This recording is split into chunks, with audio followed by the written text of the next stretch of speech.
তো বন্ধুরা, এই ৩-৪ দিন ধরে সমানই চলছে বৃষ্টি। জানি না কোন কোন দিকে বৃষ্টি হচ্ছে, তবে হ্যাঁ, আমাদের এই দিকে মোটামুটি হয়ে গেল ৩-৪ দিন সমানই বৃষ্টি। তাই একটু ঘুম থেকে দেরি থেকে উঠেছিলাম। ঘুম থেকে উঠে বসতে না বসতেই দেখছি যে জল চলে আসছে। এমনিতেই তো আমি রোজ রোজ জল ধরতে পারি না, কারণ ওই যে বলেছিলাম কখন যে দেয় কখন দেয় না বোঝা যায় না। আর কলটা যদি খুলে রাখি তাহলে তো জলে একদম কি বলবো বন্যা বয়ে যায়। এই কারণে খুলেও রাখিনি। আর কালকে তবে খুলে রেখেছিলাম রাতেই, যে জল তো একেবারে শেষ, না হলে সমস্যা হবে, তাই একটু অ্যালার্ম দিয়েও রেখেছিলাম। কিন্তু বসতে না বসতেই দেখলাম জল চলে এসেছে। তারপরে দেখলাম এটা লাল হয়ে গেছে। এমনিতেই তো এখানকার জলটা হচ্ছে আয়রন, 2টা দিন যেতে না যেতেই লাল হয়ে যায়। তো এটাকে মেজে টেজে সবার প্রথমে পরিষ্কার করব, তারপরে জলটা ধরব।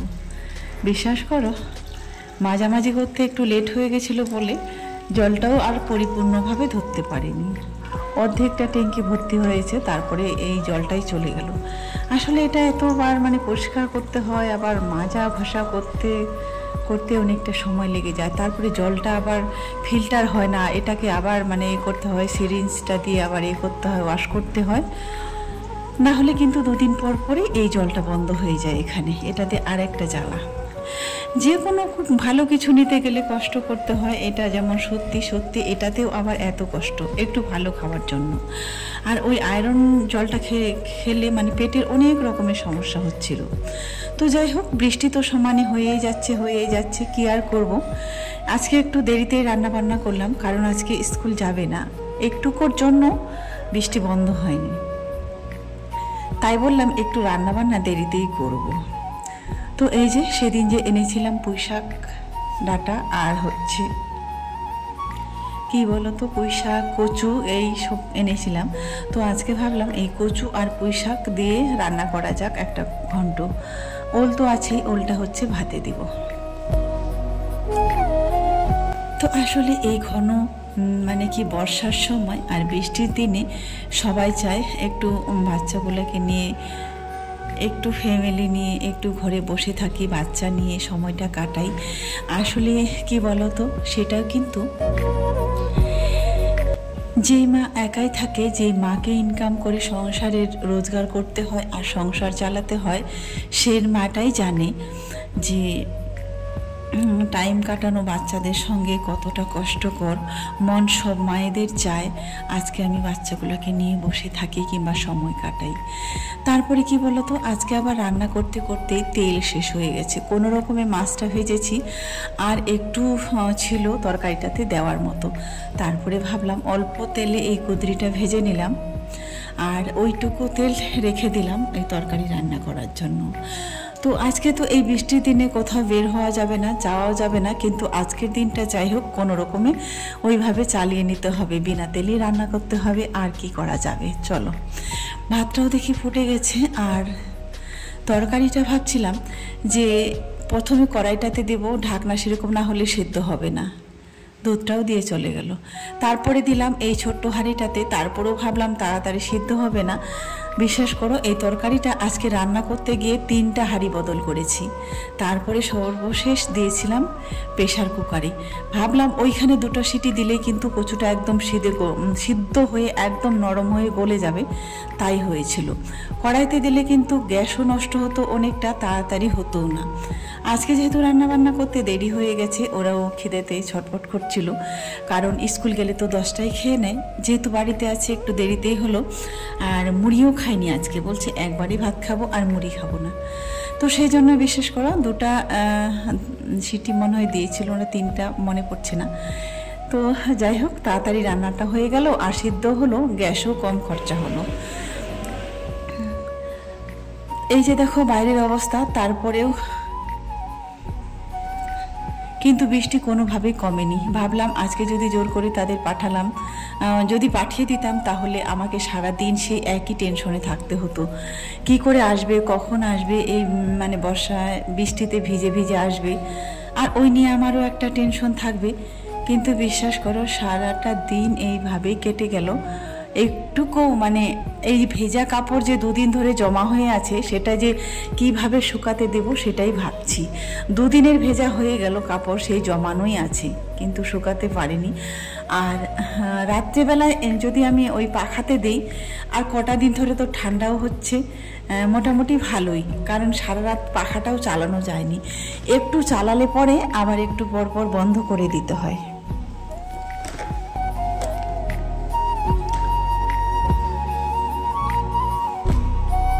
বন্ধুরা, এখন বাজে হচ্ছে 9:30, 10টা বাজতে যাচ্ছে আর কি। এক কথায় সারাদিনে আজকে একবারও ভিডিওতে আসা হয়নি, তোমাদের ক্যামেরার সামনে আসা হয়নি। কারণ আজকে কি বলতো, কালকে তো এক গাদা কাছাকাছি করে রেখে দিয়েছি, আর আজকে এই সারা দিন সমানে বৃষ্টি হয়েই যাচ্ছে। তো কাপড়গুলো কীভাবে শুকাবো, কিছু হাওয়াতে শুকিয়েছি, কিছু এমনি শুকিয়েছি। আর এই বৃষ্টির কারণে আজকে দুবোনে স্কুলে যেতে পারেনি, কালকে তো ভিজে ভিজে এসেছিলো, তো সেই জন্য আজকে আর যায়নি। যাবে কীভাবে, মানে একটুর জন্য বৃষ্টিটা থামেনি যে যাবে, তো সেই কারণে আজকে স্কুল যায়নি। দুবোনে বাড়িতে ছিল, তো রাজিয়া যে আজকে বাড়িতে ছিল, তো কি বলতো, ওই মানে পুরো ওর তো একটাই কাজ, পুরো ঘর গুছাগুছি করা, আর কাপড় গোছানো, কাপড়টাকে আবার গোছানো, এখান থেকে জিনিসটা ওইখানে নিয়ে যাবে, একটি লুক চেঞ্জ করা ঘরের এক কথায়। তো চলো ওই ঘরটা দেখাই কীভাবে। এই বাসনটা, এই থালা বাসন এগুলো কি হয়েছে বলো তো, যে আমি একটা কার্টুনে করে রেখেছিলাম, তো ওই কার্টুনটাতে কি বলো তো আরশোলা ঢুকে গিয়েছিল। তো আরশোলার জন্য একটা লাল হিট নিয়ে এসেছি, তো ওইটা দেওয়ার পর তারপরে খুলে দেখছি যে না, এইটা তো ঢুকে গিয়েছিল, ওই জন্য এগুলো ধুয়ে এখানে শুকাতে দিয়েছি। এই হচ্ছে আরশোলার উৎপাতে হচ্ছে, এই হচ্ছে জ্বালা আমাদের। তো এগুলো উঠানো বাকি আছে, তো এগুলো এখন ভরবো, কোথায় রাখবো সেটাই ভাবছি। দুদিন পরে দেখা গেলো আবার আরশোলা চলে আসবে। তো যেই ঘরটা, এই যে, তো এই খাটটা তোমরা দেখেছিলে এরকম ছিল, এদিকে থেকে ওই দিকে ছিল। আলনাটা হচ্ছে কি বলতো, যেখানে ছিল ওখানেই ছিল, এটা হচ্ছে এখানেই থাকে, এইদিকেই ছিল, আর খাটটা হচ্ছে এরকম ছিল। তারপরে রাজি আজকে দেখছি দুপুরবেলা এসে এইদিকে করে দিয়েছে, তবে ভালোই লাগছে এদিকেও। আর ওইখান থেকে ওই জানলাটা যদি খোলা থাকে ডাইরেক্ট কি বলতো হাওয়াটা তাহলে আসবে আর কি। এই যে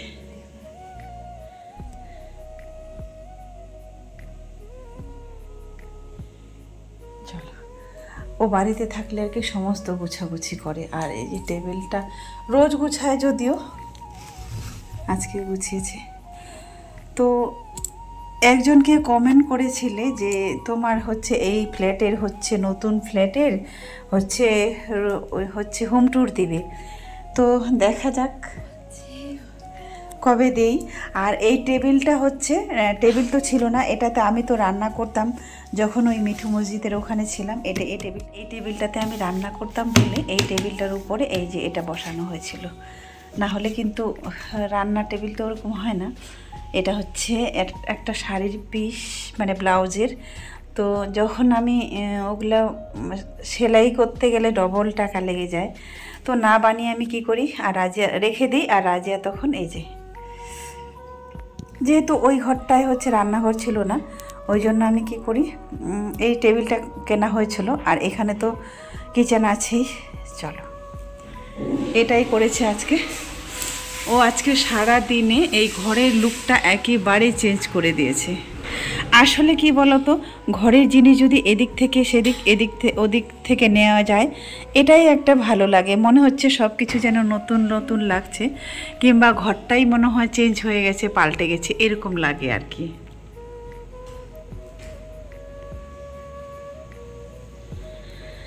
এই ঘরটায় যখন মা এসেছিল তখন আমরা হচ্ছে এটা থাকতাম, আর মা এসেছিলো, জামাই এসেছিলো, তখন এটা থাকা হতো। আর এমনি থাকি না। আর রিয়া হচ্ছে পড়তে টড়তে বসে, কখনো কখনো, বেশিরভাগ পড়তেই বসে একা একা। এখন তো দুজনে বড় হয়ে গেছে, আর বড় হয়ে গেলে কি বলতো, একসঙ্গে তো আর পড়তে বসে না। আর আমিও ওদেরকে বসিয়ে সামনে বসে থাকি না। আগে যেমন দু বোনকে দুপাশে বসিয়ে দিলাম, দিয়ে মাঝখানে আমি বসে থাকতাম, সেটা তো আর করিনি, কারণ ওরা এখন উঁচু ক্লাসে উঠে গেছে, সেই গার্ডটা আর দিতে হয় না। আর এই ঘরটায় তো বিশেষ কিছু থাকে না। তো চলো আজকের মতো শেষ করছি। সবাই ভালো থাকবেন, সুস্থ থাকবেন, সবার জন্য অনেক অনেক শুভকামনা।